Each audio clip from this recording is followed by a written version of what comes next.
Good morning বন্ধুরা। আজ বিশ্বকর্মা পুজো, তাই ফ্ল্যাটে ব্রাহ্মণ এসেছে, সবার গাড়ি পুজো হচ্ছে। দেখো কেমন। এখন ঠাকুর দেখতে বেরিয়েছি। এটা আইওসির মেনটেনেন্স অফিসের প্যান্ডেল। তো ভেতরে যাওয়া যাক। ও মা, কি কিউট দুটো জড়ুয়া বেবি। ঠাকুর খুব সুন্দর হয়েছে, প্রচুর লোকের সমাগম। এখানে খিচুড়ি দেওয়া হচ্ছে, খিচুড়ি প্রসাদ নিলাম। খুব গরম, খাওয়া যাচ্ছে না, দারুণ হয়েছে। এখন যাচ্ছি আইওসির কনজুমার্সের প্যান্ডেলে। রাস্তাতে আলোর বন্যা বয়ে যাচ্ছে। এই সেই প্যান্ডেল। এবার ভিতরে যাওয়ার পালা।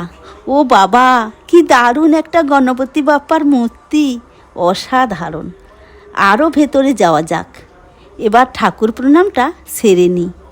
এখন বাইরে বেরিয়ে আবারও খিচুড়ি ভোগের জন্য লাইন দিয়ে দিলাম। বিশাল লাইন। কাছে চলে এসেছি। এই তো দেখতে পেয়েছি খিচুড়ির ডেচকি। 3 জন মিলে দিচ্ছে, হিমশিম খাচ্ছে একেবারে। আবার সেই খিচুড়ি, কি মজা, কি বলবো তোমাদের। এখন এসেছি সিপিটির ইলেকট্রিক অফিসের প্যান্ডেলে। এখানে ঠাকুর প্রণাম সেরে নিলাম। এবার চলে এসেছি সিপিটির মেনটেনেন্স অফিসের প্যান্ডেলে। ভেতরে যাওয়া যাক। ওহো, কি অপূর্ব মূর্তি, চোখ সরানো যাচ্ছে না। এবার আমরা যাচ্ছি অন্য প্যান্ডেলে। তাড়াতাড়ি চলে এসো তুমি। এবার চলে এসেছি অন্য প্যান্ডেলে। এখানে সবাই মিলে আইসক্রিম খাচ্ছি, সময়টা ভালোই কাটছে। চলো এবার। এটা সিপিটির কনজুমার্সের প্যান্ডেল। ঠাকুর দর্শন করলাম। ও বাবা, এরা কারা দাঁড়িয়ে পরপর?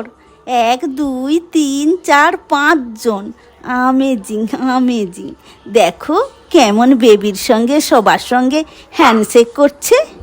আমিও সেই সুযোগে একটু হ্যান্ডশেক করে নিলাম। দেখো 2 হাত দিয়ে কেমন টাটা করছে আর মাথা নাড়ছে। আমরাও এই সুযোগে সবাইকে টাটা করে দিলাম। Good night. এবার আসি।